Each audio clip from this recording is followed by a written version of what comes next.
Salut à tous, Nicolas ici en direct de sa chambre à la Croix-Rousse. C'est déjà la troisième fois que je m'adresse à vous.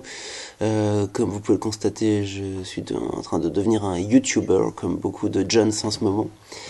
Et c'est top ça, hein. Du coup, bon, par contre, j'ai du matos un peu pourri, donc voilà, il faut bien commencer quelque part, messieurs, dames.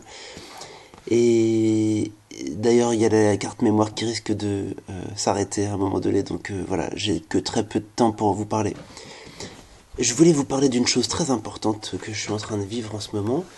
Euh, donc, bon, je sais pas où commencer, mais donc ça fait 5 ans en fait que je suis pas très content du système dans lequel on vit, hein. Je trouve que ça marche pas de top, pas de top niveau.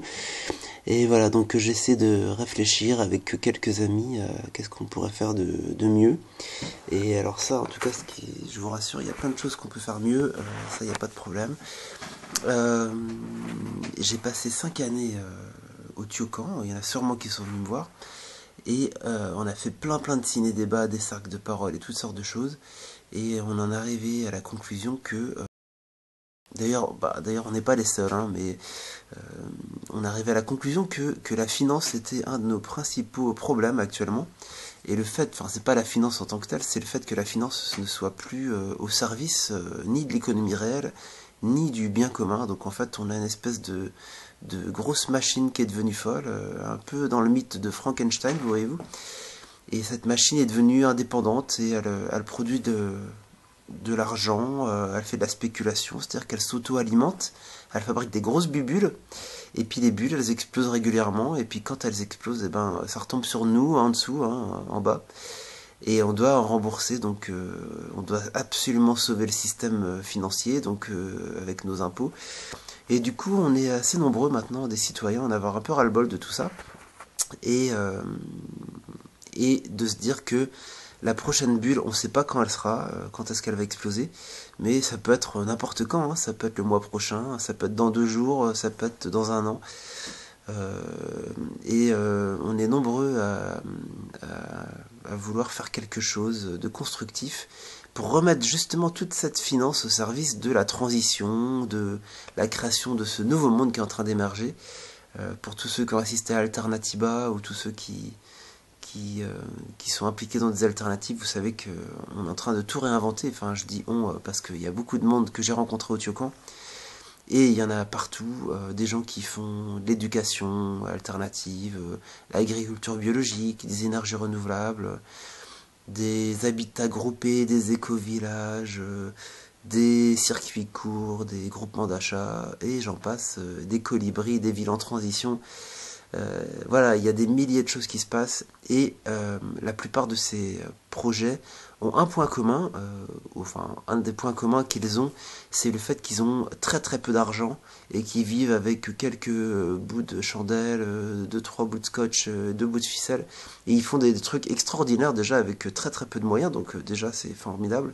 Mais je pense qu'il serait temps qu'on passe à la vitesse supérieure et que la finance soit à notre service. Et c'est pour cette raison que je me suis impliqué dans les monnaies locales, parce que les monnaies locales, qu'est-ce que c'est les monnaies locales?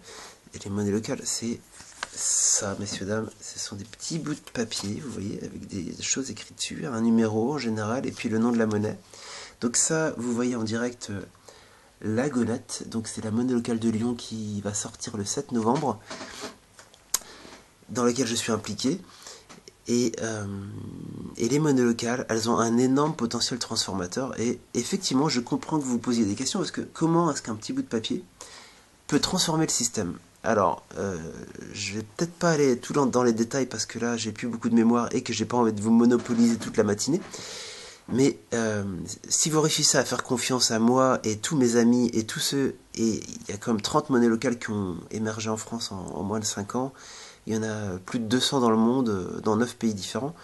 Donc on est, enfin voilà, juste pour vous dire que je suis pas tout seul à avoir ce genre de raisonnement. Et comment vous expliquer en quelques mots comment ça peut transformer le système? Eh bien, il faut savoir que chaque monnaie, donc là je vous montre un petit euro, ça c'est un billet de 5 euros, chaque monnaie a à l'intérieur des valeurs, euh, des règles du jeu, une propre tonalité, une propre énergie. Et voilà, il y a énormément de choses dans la monnaie. Il faut savoir que le système financier qui est devenu fou, vous vous souvenez de Frankenstein, là, qui est en train de tout casser et de nous empêcher de faire notre transition, eh bien, il faut savoir que le système monétaire, disons que son énergie, son alimentation, c'est les dollars, les euros, les yens, les yuan, toutes les monnaies internationales. C'est ça qui l'alimente, d'accord? Ok, vous comprenez? Du coup, on ne peut pas faire grand-chose pour leur retirer toute cette source d'argent, parce que cette machine est devenue tellement puissante que même les gouvernements, ils n'arrivent plus à rien faire. Mais par contre, ce qu'on peut faire, c'est créer des nouvelles monnaies, avec des nouvelles valeurs, avec des nouvelles règles du jeu. Et ces monnaies-là ne pourront jamais, jamais, jamais alimenter Frankenstein, parce qu'il n'est pas paramétré pour ça. En tout cas pour le moment, et il y a peu de chances qu'il le devienne, parce que ce sont des toutes petites monnaies. Et le secret, c'est qu'il va y avoir des milliers de monnaies un peu partout, qui vont permettre... donc le système ne pourra pas s'adapter. De toute façon, ils ne pourront jamais s'adapter à nos monnaies locales. On a tout fait pour qu'ils ne puissent pas. Voilà. Du coup, ces monnaies locales, en fait, c'est des monnaies qui sont gérées par les citoyens, en partenariat avec les acteurs économiques, avec les associations, avec les collectivités territoriales, avec les banques locales. Et en fait, ce qui se passe, c'est que pour faire une monnaie locale, on se met tous autour d'une table. D'abord, on définit qu'est-ce qu'il y a de la valeur pour nous, qu'est-ce qu'on a envie de soutenir sur notre territoire, quel genre de commerce est-ce qu'on a envie de soutenir. Et ça, on le décide tous ensemble, d'accord? Ensuite, après, on choisit le nom de la monnaie, on fait notre site web, on fait le graphisme sur le billet, on choisit le nom, il y a plein de petites choses comme ça. Mais ça, c'est, je dirais, presque secondaire. Ce qui est important, c'est que ça crée une dynamique entre tous les acteurs du terrain, des acteurs locaux, des gens qu'on peut rencontrer, des gens qu'on connaît personnellement, des gens avec qui on peut discuter, avec qui on peut trouver un accord. Parce que le problème actuellement, c'est qu'on ne sait même plus qui y a derrière dans les supermarchés, on ne sait pas qui a produit la nourriture. On ne sait pas d'où vient l'argent. On ne sait même plus aujourd'hui qui crée l'argent sur cette planète. Vous voyez, c'est devenu grave. On ne sait plus, voilà, on maîtrise plus parce que c'est devenu trop grand, trop anonyme, trop incompréhensible. Et la monnaie locale, ça permet de reprendre la main sur le système, de le comprendre, d'être acteur du système, de pouvoir donner notre voix, de pouvoir, voilà, de pouvoir s'exprimer, et puis de pouvoir se mettre d'accord avec ceux qui habitent près de nous. Voilà. Et ensuite, qu'est-ce qui va se passer? Une fois qu'on a notre monnaie locale, eh ben, on peut prendre des euros. Chaque mois, eh ben, je vais prendre peut-être 100 euros, 200 euros, 300 euros, que je vais changer en monnaie locale. Et du coup, ce qui va se passer, c'est que je vais transférer des richesses vers ce circuit qui accepte la monnaie locale. Vous voyez? Donc nous, à Lyon, elle sort le 7 novembre. Il y aura 50... prestataires au départ, mais le Pays Basque, ils sont déjà à 600 en 2 ans. Donc ça se développe vite. En fait, ça se développe à la vitesse où les citoyens ont envie que ça se développe. Voilà.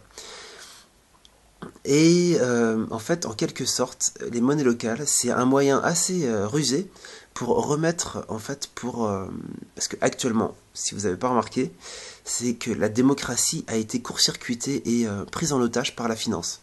On le voit, hein, parce que même François Hollande qui avait promis de séparer les banques en deux, de mettre au pas la finance, et d'ailleurs tous les chefs d'État avaient dit la même chose en 2008, et actuellement personne n'a réussi. Donc je pense que c'est quasiment, c'est très difficile visiblement, mais les monnaies locales, en fait, c'est une manière de réinventer la démocratie, et de réapprendre à décider ensemble de ce qu'on veut collectivement, d'accord? Donc c'est vraiment le début d'une nouvelle ère, hein, les monnaies locales. Et les monnaies locales vont pouvoir alimenter tous les acteurs du changement économiquement. En fait, on va pouvoir, chaque mois, transformer des euros en monnaie locale. Cette monnaie locale va circuler en boucle dans le réseau qu'on aura choisi. Et du coup, ça va permettre de flécher finalement les euros pour alimenter ceux qu'on a envie de voir grandir. C'est comme dans un jardin, hein. Vous avez un arrosoir, selon les endroits où vous allez arroser, c'est là que ça va pousser. Hein. Vous voyez, ça c'est plus facile à comprendre le jardin, je crois. Et la monnaie locale, c'est pareil. On va arroser là où on a envie ensemble d'arroser. Et du coup, c'est ces plantes-là qui vont grandir, hein, plus que les autres. D'accord. Et puis, après, il y a des choses plus compliquées à vous expliquer. Mais sachez qu'en tout cas, ce qui crée de la richesse, c'est la circulation de l'argent. Et les monnaies locales, elles vont circuler en boucle. Hein, elles vont circuler en boucle. Pourquoi? Parce qu'elles pourront plus s'échapper du territoire. Vous voyez, cette monnaie, elle a aucune valeur en dehors du territoire, et donc ça va tourner en boucle. Et vous allez dire, quelle est la différence avec l'euro? Eh bien, l'euro, et ça c'est ce que j'ai appris, et ça a été confirmé il y a 3 jours à la Banque de France, il y a une conférence à Lyon, c'est que les euros, ils sont produits par des banques commerciales, à 90%, sous forme de dette. D'accord? C'est de l'argent qui est une dette, en fait, qui doit être remboursé à la banque. C'est-à-dire que c'est de l'argent qui ne peut pas rester sur le territoire longtemps, et qui en plus de ça doit être remboursé avec un taux d'intérêt. D'accord? C'est-à-dire que la manière dont l'argent est créé actuellement, non seulement elle n'enrichit pas le système, mais en plus elle l'appauvrit elle est émise et on doit la rembourser avec un taux d'intérêt. Je vous épargne ça parce que ça prendrait 2 heures à vous expliquer, mais faites-moi confiance. La monnaie locale, alors par contre, elle fonctionne comme la monnaie de la banque centrale, comme on faisait avant. C'est-à-dire que c'est une monnaie qui ne doit pas être remboursée. Donc elle peut tourner en boucle, vous voyez? Donc c'est rusé. Hein. Et du coup, les monnaies locales, ça va permettre de créer énormément de liquidités, de richesses, qui va alimenter tous les acteurs super du territoire. Voilà pour l'essentiel. Et là où j'aimerais vous demander votre aide, c'est que à Lyon, on est en train de créer notre monnaie. Ça fait 4 ans qu'on travaille dessus. Elle s'appelle la Gonette. Elle est portée par une trentaine de citoyens. Et on la lance le 7 novembre. La région Rhône-Alpes a mis 45 000 € sur la table. Mais attention, on ne peut pas y toucher tant qu'on n'a pas mis en face 45 000 € qu'on va trouver ailleurs, du cofinancement. C'est-à-dire qu'on a le potentiel, tout est là. On a les gens, on a déjà les commerces qui nous suivent, on a plein de citoyens qui nous suivent, on a à peu près 1000 personnes sur la newsletter, 2000 sur Facebook, 500 sur Twitter. Il y a plein de gens qui attendent le décollage. Et la seule chose qui nous manque, c'est de l'argent à mettre en face de la région. Donc on a créé un financement participatif sur, vous trouverez ça sur lagonette.org, lagonete.org, ou sur la plateforme Arizuka, A-R-I-Z-U-K-A.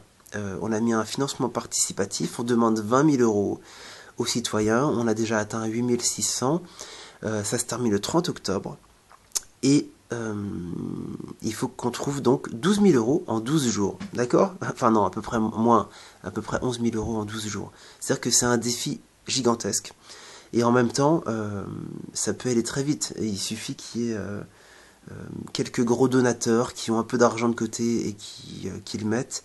Ça peut être fait en 3 clics, hein, 12 000 €. Et sinon, pour ceux qui n'ont pas beaucoup de sous, bah, vous pouvez mettre 10 €, 20 €, 30 €, 50 €, 100 €, selon vos possibilités.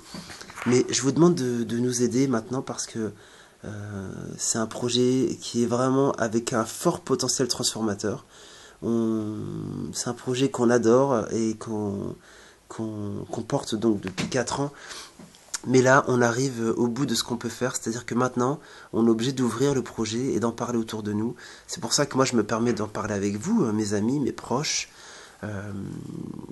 parce que je vous parle de monnaie locale depuis vraiment longtemps, et maintenant c'est le jour J, c'est le jour où je peux passer de la théorie à la pratique, et c'est le jour où vous pouvez montrer que vous êtes derrière moi, et que vous croyez à ce que je fais, et que ces 5 années de réflexion et d'exploration qui mènent à ce projet aujourd'hui, on n'a pas tous la possibilité de passer 5 ans à réfléchir comme moi et à explorer.